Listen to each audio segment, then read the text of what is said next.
Nuestro invitado súper especial del día de hoy.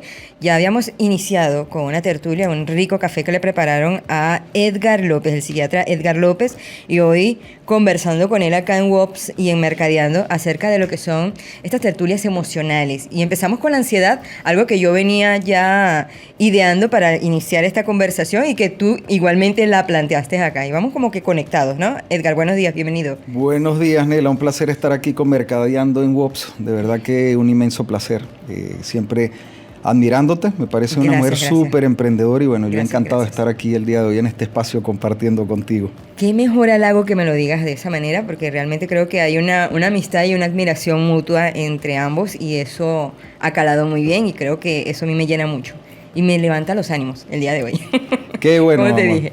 Mira, Edgar, hablábamos acerca de la ansiedad. ¿Cómo hemos ido hasta uno descubriendo las ansiedades que uno vive diariamente, pero que hay veces que uno trata de enmascararlas, como tú me estás comentando? Es que fíjate, la ansiedad yo creo que es una palabra que hemos venido escuchando con frecuencia. Antes no se escuchaba tanto. Cuando yo decía, por ejemplo, en la consulta, ansiedad, cuando yo nombraba esa palabra, la gente me decía, doctor, ¿qué es ansiedad? Entonces tú buscabas sinónimos como angustia, nerviosismo, intranquilidad, no me hallo, desosiego, ¿no? Entonces la gente, ok, ya, eso es ansiedad, ok. Claro, la palabra ansiedad se ha venido popularizando, pues, en este ajetreo de vida, pues todos empezamos a sentir algo y la gente empieza a familiarizarse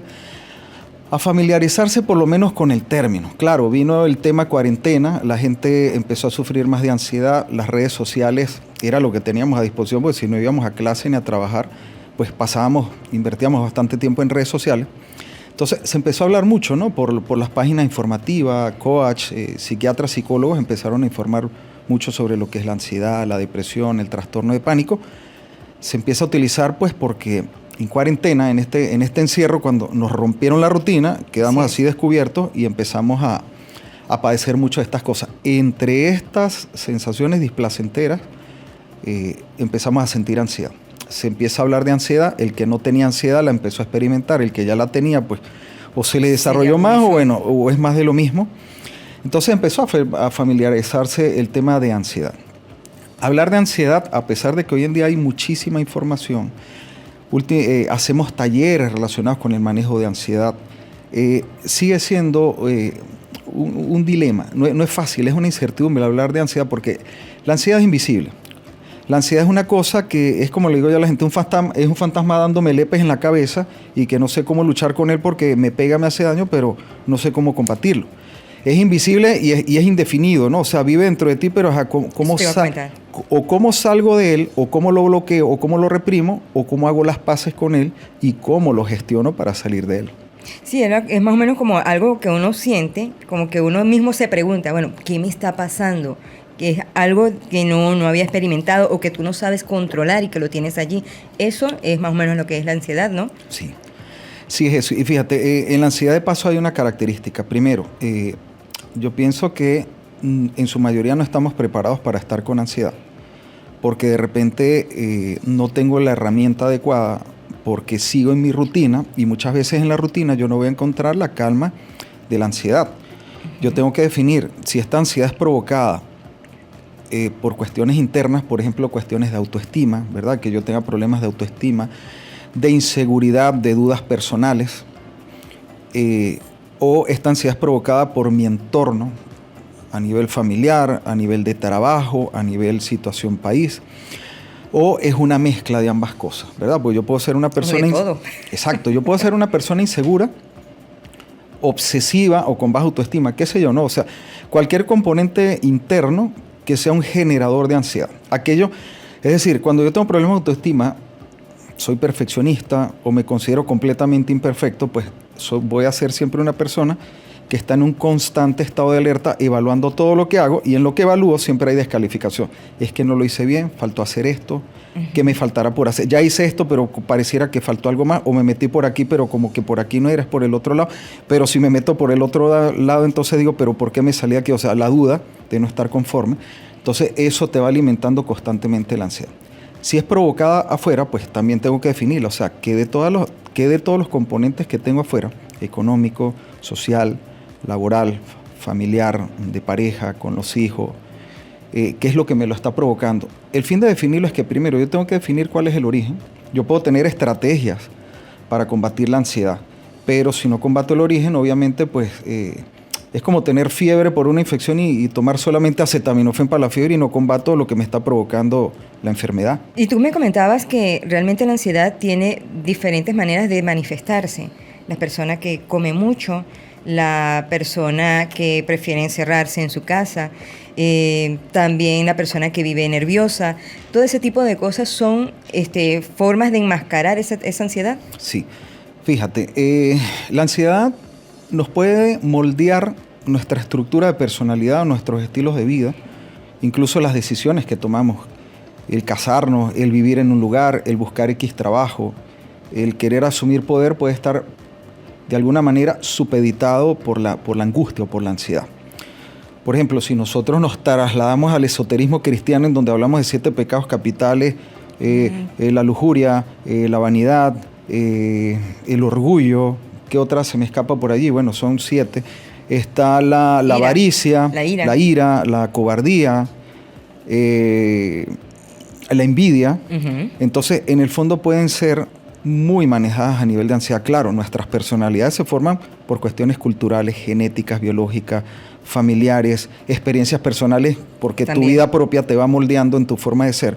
Pero la angustia tiene un componente bastante importante. Por ejemplo, en la vanidad puede haber una persona que le tiene miedo sentirse bajo perfil y tiene una necesidad de reconocimiento.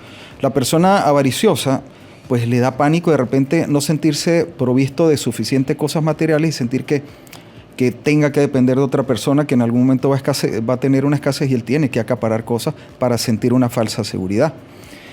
El lujurioso es un tipo que tiene que vivir las cosas en intensidad, pues porque si la vida no es intensa, es decir, no puedo tener una vida suave si no todo es intenso, porque en el fondo si tengo angustia, que si yo me quedo quieto va a parecer como una profunda tristeza. O sea, en el fondo es un tipo o una persona que parece muy echada para adelante, que es muy capaz de ser muy poderosa, pero en el fondo es que si me quedo quieto y pierdo poder o fama o esa sensación de poder controlar a los demás, me da pánico sentir que yo me quedo a la par con los demás, porque no se va a sentir a la par con los demás, sino que en el fondo hay un complejo de vulnerabilidad que él se siente que si pierde el poder queda por debajo de todo el mundo. Entonces la ansiedad es como un miedo, pudiéramos decir, y hay que diferenciarla del miedo. La ansiedad es algo subjetivo, es algo que se construyó en mi mente, que puede tener componentes de afuera o componentes de adentro, pero que yo los magnifico. Es decir, por ejemplo, el dólar está aumentando, y entonces mi cabeza magnifica, me va a ir mal, voy a quedar arruinado. Entonces empiezas a hacer una cantidad de cosas basadas en el actuar de una manera desesperada. O sea, vas a un ritmo mucho más rápido de lo que realmente está la situación que se te está presentando. Pues la ansiedad, pienso que lo hemos escuchado bastante. En la ansiedad hay un miedo al futuro, creo que es que dicen. Es la persona que se le ve metida siempre en el mañana y no puede vivir el momento. Presente. No puede vivir el presente. Entonces la ansiedad de alguna manera estructura mucho nuestras decisiones, nos hace que nosotros gestionemos el día. No voy a salir, es más, ni siquiera voy a ir a un lugar a tomarme un café porque es que no puedo gastar ese dinero, o no voy a salir porque, qué sé yo, ando con ropa y no tengo la ropa apropiada, no quiero conseguirme con la persona que no quiero, que no me simpatiza. Exactamente. Eso, el miedo a la crítica, ¿no? El miedo a la crítica, el miedo de no darme oportunidad de poder hacer algo, me bloqueo constantemente. Entonces la ansiedad es un miedo inventado. Hay un miedo que es real, ¿no? O sea, viene un perro a morderte o es de madrugada y tienes que irte, no sé, caminando del Yani a San Luis, pues te tiene que dar miedo en la madrugada que alguien te pueda atracar, ¿me entiendes? Así es. O sea, son miedos reales, son preocupaciones que están basadas a algo que está ocurriendo y que me ponen en estado de alerta, pues para prevenir un posible peligro, para estar atento y para adelantarme un posible peligro para pegar la carrera o pelear, qué sé yo, ¿no? Pero en la ansiedad, ¿qué ocurre? En la ansiedad hay factores estresores, pero que en el fondo no te están atacando en este momento, pero tu cabeza está ensimismada pensando constantemente en estas cosas. Y obviamente, pues, si yo estoy pensando en algo que me amenaza, pues, aunque yo pueda estar, por ejemplo, en este estudio tranquilo, yo estoy en una actitud de hiperalerta. viendo todo, pensando en todo lo posiblemente malo. No le echo el cuento a nadie porque van a decir, no, yo estoy loco. Si yo echo el cuento de las cosas que pasan por mi cabeza, van a decir que estoy loco y mejor me quedo callado, Se ¿no? van a burlar. Exacto, entonces de paso estás angustiado en un mundo interno y lo acaparas, lo encapsulas porque te da pena estar contando estas cosas que te hacen daño. Porque hay vulnerabilidad. Y en esa vulnerabilidad me da miedo a ser juzgado, a que el otro tenga una opinión errada de mí y no exteriorizo este tipo de cosas. Por eso para mí es muy sano decir que, por ejemplo, una de las cosas una de las cosas sanas que a mí me impulsa a estudiar psiquiatría era la profunda ansiedad que yo he sentido toda mi vida, que hoy en día la gestiono, no es que ya no quiera aparecer, pero he venido desarrollando una cantidad de herramientas tan buenas que sé lo que es pasar un día tranquilo. Ella quiere aparecer, pero yo me encargo de tener un día tranquilo. Y no porque la forzo, ¿no? O sea, no es que ando sobrecompensado diciendo, para adelante, es para allá, y yo sí puedo, y esto no va a poder conmigo. No, esa euforia, esa sensación de fanatismo hacia el bienestar no la tengo, sino que simplemente respiro lento y profundo y soy yo. Deja que fluya. Dejo que fluya, exacto. Y además hay una cosa muy importante, la autoaceptación. O sea, soy yo. Hay gente que le va a gustar, por ejemplo, hay gente que le va a gustar este programa, pero hay gente que no le va a gustar el programa. ¿Por qué? Pues por la diversidad de gustos que tenemos afuera. Por eso es que en el comercio tú sales a una tienda y tienes que tener 100,000 blusas de diferentes colores, o vas a una cuestión que venda muebles y tienes que tener muebles chiquitos, grandes, no solamente para el bolsillo de cada cliente, sino para los gustos. Porque no todos tenemos los mismos gustos. Entonces, parte de la ansiedad es decir, yo no puedo cambiar, porque si yo me pongo a complacer a todo el mundo por problemas de inseguridad, entonces con esta persona voy a hacer de una forma, con esta voy a hacer de otra forma, con esta, cuando te das cuenta... Ya ni te reconoces. Te vas acercando a cada persona, pero para poder acercarte a cada persona te alejas de ti. Llega un momento que deja de haber espacio para ti. Entonces ahí viene el gran dilema. Sigo siendo ansioso porque en el fondo no estoy haciendo algo verdaderamente por mí, sino todo lo estoy haciendo estructurado en base al otro, al tercero, al ambiente, al contexto, a lo que está ocurriendo, pero me olvidé de mí, me alejé y no me di cuenta. Eso también veo que le sucede mucho a lo que son las madres solteras, que veo que debido a en muchas oportunidades a la falta de esa figura paterna, ellas abarcan todo y llega un momento en que ni ellas mismas, me he conseguido con algunos casos que dicen, bueno, yo ni me reconozco, he dejado a un lado hasta mi propia vida y de alguna u otra manera yo también siento que viven como que una especie de ansiedad dentro de ellas. Sí, además aparece el elemento culpa. No me acuerdo de las mamás de repente, yo he sido padre y madre. Es que la culpa yo creo que también nos la han inculcado desde pequeños. Desde el momento en que se te cayó una taza, esa era la taza favorita que me regaló mi abuela, y tú vienes y entonces ese sentimiento de culpa que tú dices, bueno, hice algo terrible. Y parece que a veces también dentro de la familia, en el mismo colegio, te las van como que inculcando y uno ha crecido con eso. Sí. O algunos hemos crecido con eso. Sí, pues fíjate una cosa, no solamente yo, en primera persona he sido creado por una persona que alimenta culpas. No, es que además mi mamá fue una persona creada por mi abuela quien alimentaba culpas. Y mi abuela, de una generación religiosa en donde todo está basado, pórtate bien o si no te vas para el... O sea, Dios es bueno, pero si te portas mal te vas para el infierno. Esa imagen ambivalente de Dios es bueno, no, eso es un tipazo, pero pórtate mal y te vas a ir para el infierno, ¿no? Dios te va a castigar. Entonces, o sea, ¿es bueno o es malo? O el cuento de que, mira, le voy a decir al médico para que lo puye. Bueno, pero el médico no es que cura, ¿cómo me va a apoyar si me porto mal? Le voy a decir al policía que se lo lleve. Bueno, se supone que señor, el policía... llévese a este niño que está portando mal. Exactamente, sí. Entonces, nos jugamos con estas cosas o queremos controlar con estas cosas, obviamente. Entonces, abuela neurótica, mamá neurótica, hijo neurótico. Eso no tienes para dónde agarrar. Pero entonces voy a un colegio en donde mis maestros fueron criados también por madres y abuelas neuróticas y mi maestra es neurótica.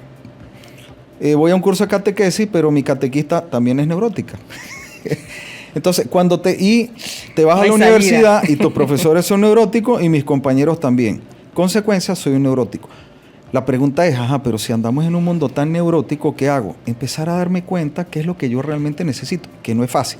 O sea, ¿cómo me construyeron para desarmar ciertas cosas en mí? Que no es fácil.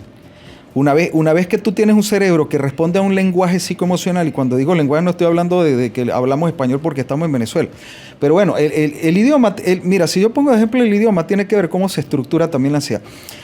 ¿Por qué yo hablo español? Porque si mi papá, mi mamá, mi vecino, mi maestra, el televisor, todo el mundo habla en español, no tengo otra cosa que hablar en español.